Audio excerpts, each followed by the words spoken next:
On today's World Insight, Global Governance Initiative put forward at the Tianjin-hosted Shanghai Cooperation Organization Plus meeting. How can the initiative and the proposed principles behind it make a difference in building a more equitable, better community of nations?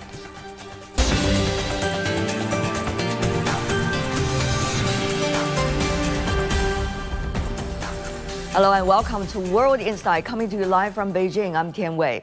The 25th meeting of the Council of Heads of State of the Shanghai Cooperation Organization, or SCO, has wrapped up in the northern port city of Tianjin in China. The SCO has adhered to the Shanghai spirit, a set of principles centered on mutual trust, mutual benefit, equality, consultation, respect for diversity of civilizations, and pursuit of common development.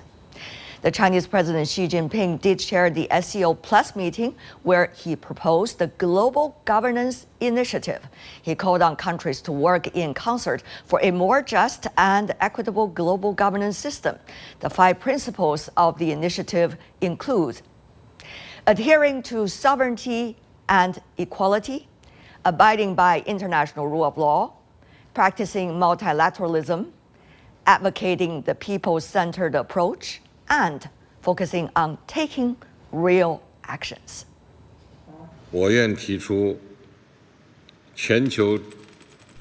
I look forward to working with all countries for a more just and equitable global governance system and advancing toward a community with a shared future for humanity. For more discussion on all of these topics, joining us in Bishkek, Jumart Otorbayev, a former Prime Minister of Kyrgyz Republic, and also in Tianjin, we have a guest coming from Pakistan. We are trying to reach her as soon as possible. While at the same time in Phnom Penh, Cambodia, Vanarit Chiang, director of the China ASEAN Studies Center with Chemtech University. Last but not least, in the Beijing studio, Rong Ying, senior researcher with the China Institute of International Studies. Ladies and gentlemen, welcome to the program. Now, at the SCO Summit and the SCO Plus meeting, a lot of initiatives and agreements were inked by leaders coming from both the members and the Plus countries, particularly the Global Governance Initiative that shines. Many have been talking about this since it is being made public. Now, Mr. Rong, we have heard China has been proposing several initiatives, Global Development Initiative, Global Civilization Initiative, and also Global Security Initiative, just to name a few. And now this one, GGI, Global Governance Initiative. Why this is important, and how is this in cooperation with the other initiatives for global governance? Yeah, that's a great question. I think it is true. Over the past few years, we have seen that the Chinese diplomacy has not only very active, proactive in terms of practice, but more importantly, I think at the theoretical, conceptual level, we have seen certainly the most important theoretical innovation, the community of shared future for humanity, and also the 3 global initiatives for development, for security, and civilization. This one, the latest one, the Global Governance Initiative, GGI, is, I think, very much timely, and also, I think, is a natural outcome of the development, continued development of the innovation of Chinese diplomacy, specifically at the global governance reform and development. As you rightly said, that it covers 5 principles. Right. And if you look at these principles, you will find that a lot of common ground, but also, equally important, I would argue that there are development in a way which I think for me, what impressed me most is 2 principles. The principles on value system, talking about the people-centered, and also the last but not least, action-oriented. So all in all, I think the GGI will, together with other 3 Gs, will contribute represent certainly the contribution, theoretical contribution of Chinese diplomacy, but more importantly, represent China's strong sense of responsibilities to improve global governance. Prime Minister Otorbayev, your thoughts on this? Particularly, we heard through the speech the Chinese president has been talking to his counterparts coming from the SCO Plus meetings to speed up the actions against hegemonic bullying. And that seems to be right on time because we know there's a lot of issues about trade, tariffs, as well as the latest turbulences in geopolitics. What do you make of the Global Governance Initiative, and how will that be able to support both countries of SCO and SCO Plus, well, and others as well? It's clear to everyone around the world that the world is in crossroads. There's a lot of crisis around the world, a lot of uncertainty, and all countries, 200 countries around the world, just don't know what to do. And what's happening in the 1st of September is that there is an idea on how to unite the world, how to move it more harmonious, how to bring people to discuss and come to the common understanding.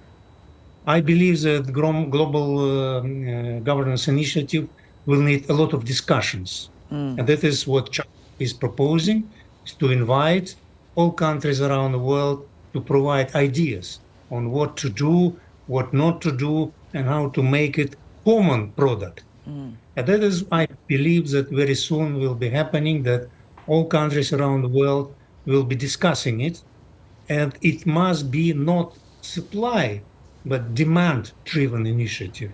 So all countries around the world would provide their own ideas, maybe somewhat different from Bretton Woods arrangements, which was settled after the Second World War. It's already 80 years past. So we need to reshake a little bit the global order in order to make it more fair. Not only Western-centric, but global-centric. We live in a small planet on Earth, and we must make our own stakeholder in what will be next arrangement in a global world. Right. Mr. Xiang, coming from Cambodia, of course, you see the members of SCO together with those who are attending the SCO Plus meetings. They are all these countries have their own unique circumstances, and their interactions, for example, with the United States, their interactions with the, so far, the global governance system. So how do you see it is possible to bring them all on board on GGI, Global Governance Initiative? What is creating real common ground for these countries? Mr. Chiang? Can we hear your voice? Thank you. I think the China Global Governance Initiative is timely relevant because the world is facing this global governance crisis and leadership crisis. We need a leader to drive this global dialogue on global governance. So countries in the global south, including Cambodia, really appreciate this initiative, and we expect to see more this kind of what we call people-centered that already been stressed, and also a global consensus building. So consultation and consensus building.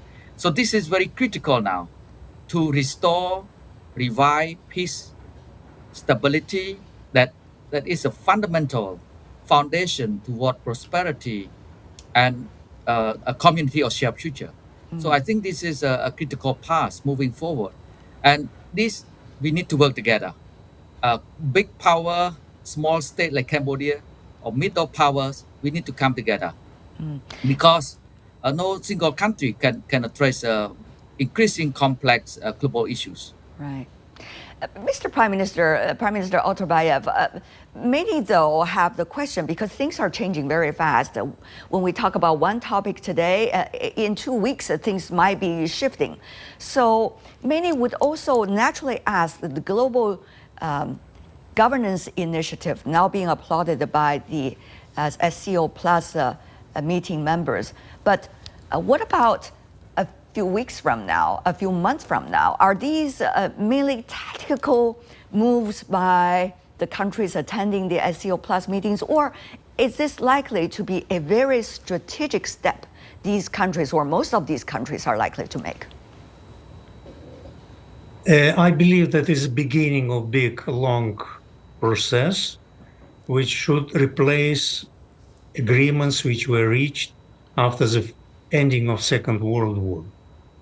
After 80 years, we have to shake up the situation, especially that a lot of misunderstanding and disagreements going around the world. This is a grand invitation by SCO to the rest of the world saying, well, it's okay. If we think that the world isn't shaking pace, then we need to do something to improve our communication.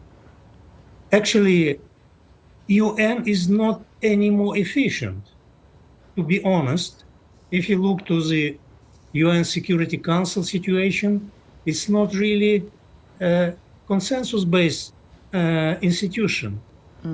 What we're thinking is that maybe to reshape the UN system, if possible, to make UN Security Council more harmonious, reflecting new reality of the world, that not anymore 5 influential still countries will decide the destiny of the world. Maybe we need to invite others.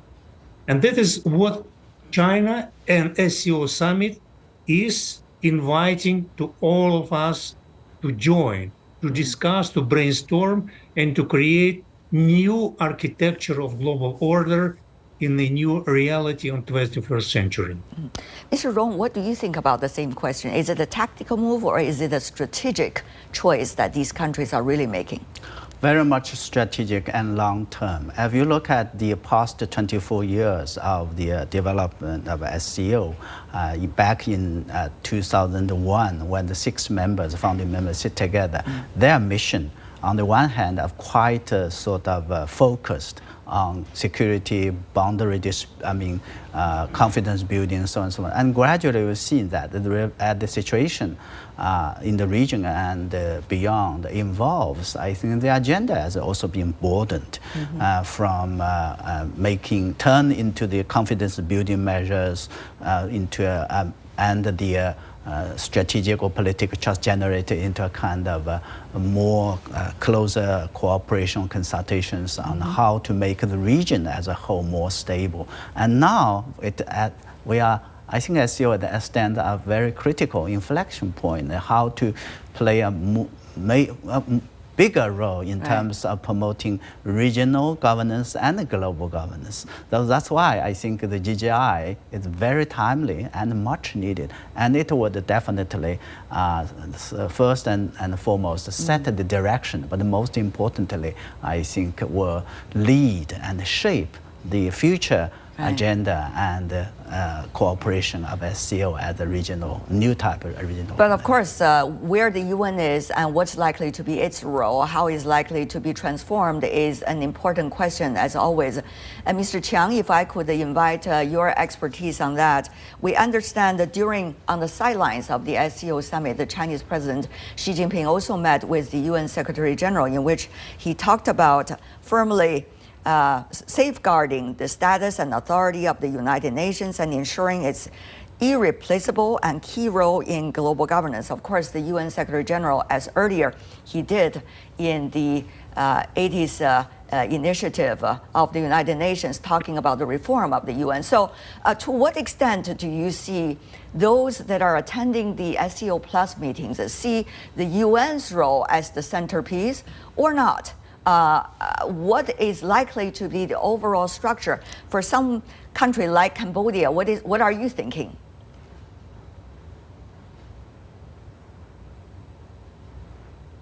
Mr. Chiang? Sorry, because of the interruptions with the voice. Can you repeat the question again? Whether UN is still at the center of the global governance or not, what do you think coming from Cambodia? We still respect the UN system, and we expect the UN system remain the center We have some of technical. the global governance.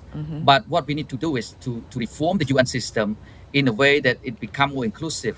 And in this case, the SEO Plus framework play a complementary role to this global governance. And of course, China now have been taking a global leadership role in shaping a global system that is more open and inclusive and fair and just for everyone. So this is a critical turning point in the world history, especially, I mean, after the creation of the UN system. That is a time for us to reflect and to revise this global institution with new ideas to meet new challenges. And I think this is a time for the rest, including China and the global South, to come together. Right. Mr. Rong, your thoughts on this? Yeah, that's exactly, I think, the importance or significance of GGI. It lies because it connects very clearly with the principles, purpose and principle of the UN, and it, of course, promoted today, at this time, as we are commemorating the founding 80th anniversary UN. And Foreign Minister Wang Yi, in his press conference this afternoon, he elaborated very clearly, I think, the 5 principles of this GGI to how that it aligned with the UN principles and the purposes. And I would argue that that is exactly, the importance that as a response or concrete, innovative way in how to respect the UN, make sure UN continues to play a central role. In the meantime, find or pushing for the reform of UN so that it will become more representative and more effective. That might be a process. Yeah. On the other hand, the SCO countries are already making their efforts. For example, at the SCO summit just concluded, the advocacy for building a development bank for the Shanghai Cooperation Organization is very high on the agenda. That was raised about 15 years ago, 2010 to be exact, but not necessarily realized. And this time, Mr. Prime Minister, it seems it is very much the focus. There's an urgency. Yes, we all need economic development to improve quality of life of citizens of our countries, and investments and a lot of trade will be required to improve quality of life of our developing countries. We have very good case of BRICS Development Bank, which is new development bank, which is operate very well. So for many years, we discussing why don't we do Shanghai Cooperation Organization Bank, and finally achieving the principles of establishing it, which was very difficult because contrary to BRICS, we have consensus-based principles listed in our charter. Right. So if one single country disagree, then things stopped.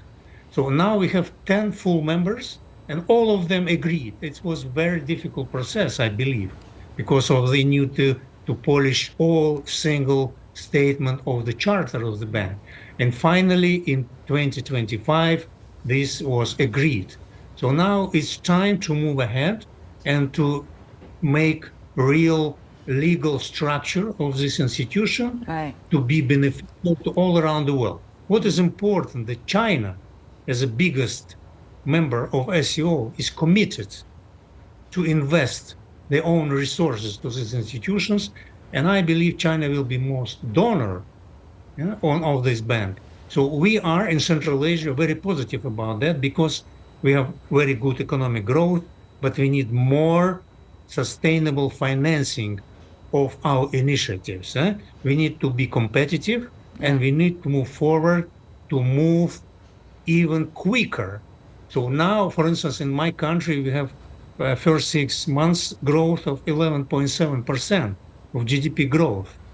We must continue and to make it sustainable. So we need more finance, more contribution from around the world. Would that idea, Mr. Chiang, if I could have your voice also on this issue, be able to, shall I say, shelter some of those members of SCO who are having difficulties in the international economic and financial system, or who are having tremendous difficulties dealing with their businesses with the West? Yes, this has been a critical issue for the developing world, that they are looking for a certain degree of a kind of independence and ownership over the international financial institution or system or financial relations.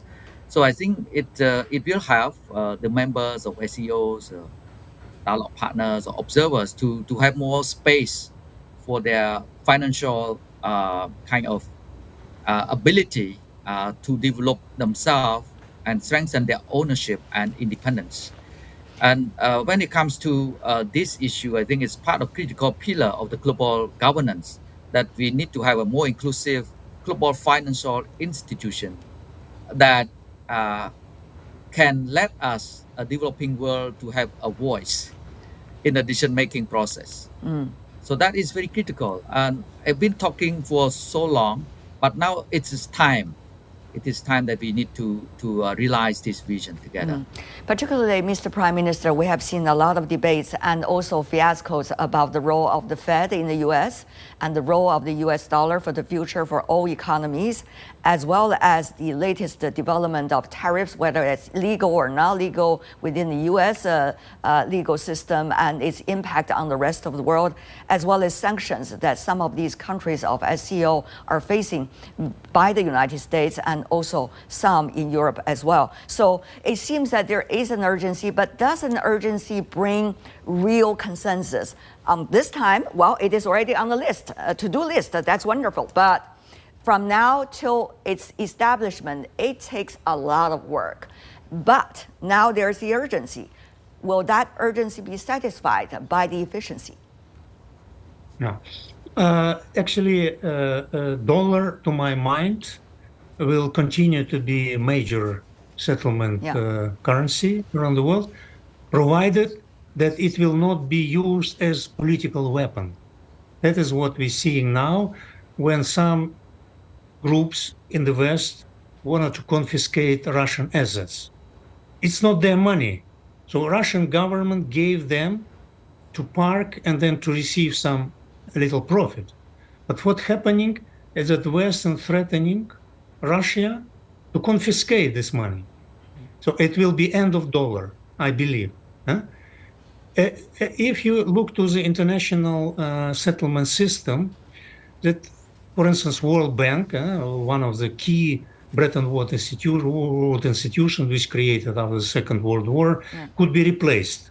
We have Asian Infrastructure Investment Bank, we have new Development Bank of BRICS. But I believe, and that is what my statement, we have to look to replace of International Monetary Fund. If they will not agree to give fair share to all countries of the global South. If the small Belgium will keep the same share as a great India, then it might not be fair. And they resist. So still United States have veto right in International Monetary Fund. Why? Why should it be there? So I think that all countries in the global South, through SCO and BRICS, should say, okay, you reform IMF, or we will do our own institution, which will organize and settle macroeconomic policies around the world. Right. Very simple. Yeah. Now we're having another new voice coming up in the program, coming from Pakistan originally, Zoon Ahmed Khan, a research fellow at the Center for China and Globalization, now based in Beijing. Ms. Zoon, good to see you. So your thoughts on the establishment of the Development Bank for SCO. What does that mean? Firstly, thank you so much, Tianwei, for having Good to me. see you. This is truly a historic moment. I am in Tianjin. I just arrived here. And I'm looking forward to, some meaningful interactions tomorrow, also related to the SEO and technical and vocational education and all of that, which is investing in the youth, again, a very important dimension for the organization. Speaking of the development bank, I think essentially what we are looking for as the SEO region, as important, members of the global majority or the global South, is really bridging that gap between the demand and what is possible. One thing that the SEO family, whether we talk about the members or the dialogue partners and observers, we have in common is that we want to be able to address our key challenges that we face. We know that interconnection between security, economy, and development. And what's missing at times is not only resources, but also the ability to understand how can we move forward. So I think with the establishment of this initiative, we can see maybe more countries within the region be able to pool our resources, understand how we can address issues like poverty, like education, like, for instance, even climate change. Look at the floods happening in both Pakistan and India right now. We should be better prepared to be able to face these kinds of catastrophes. I'll also quickly add that, we, the Global South, what we want is development. What we want is people-centric opportunities, a people-centric perspective. And I think another very important point that was mentioned today by President Xi was that we should have a perspective, policies, priorities that produce real results for people on the ground. And I feel the SEO is, ready for that. Right. Mr. Rong, of course, we have noticed that during the SEO Plus meeting, the Chinese president, together with his counterparts, talking about establishing 3 major platforms for China SEO cooperation in energy, green industry, digital economy, and 3 major cooperation centers for scientific and technological innovation, higher education, vocational and technical education and training. This is going to the core of what Zun just said about how to make sure the capacity building is on its way up in the Global South. Now, how do you see the agenda, whether we talk about the strategic part, the Global Governance Initiative, and also the technical and yet important part, the establishment of the Development Bank, as well as projects specific, like we just mentioned? How will these evolve together in a way to make sure this platform will be always eligible for the Global South? Yeah, that's, I think, exactly what the role of China and also arguably the other major developing emerging economies can do. Certainly, I think China would take the lead, play a very important role, as President Xi pledged in his speech, that not only by proposing, making such a strong and great initiative, but more importantly, I think, concrete steps, contributions financially and also in terms of technical and training. But that is only the lead. SEO and other members have to follow and to do more. And most importantly, I think it has to show the demonstration effect that it make the other members believe it is doable and possible. Thank you so much for the 3 of you and also Mr. Rong Ying here in the studio for joining us. And that's all the time we have for today. If you'd like to know more, search World Insight or check our YouTube channel. Follow us on X and Facebook. I'm Tian Wei on behalf of the team. Thanks for being with us. Bye for now.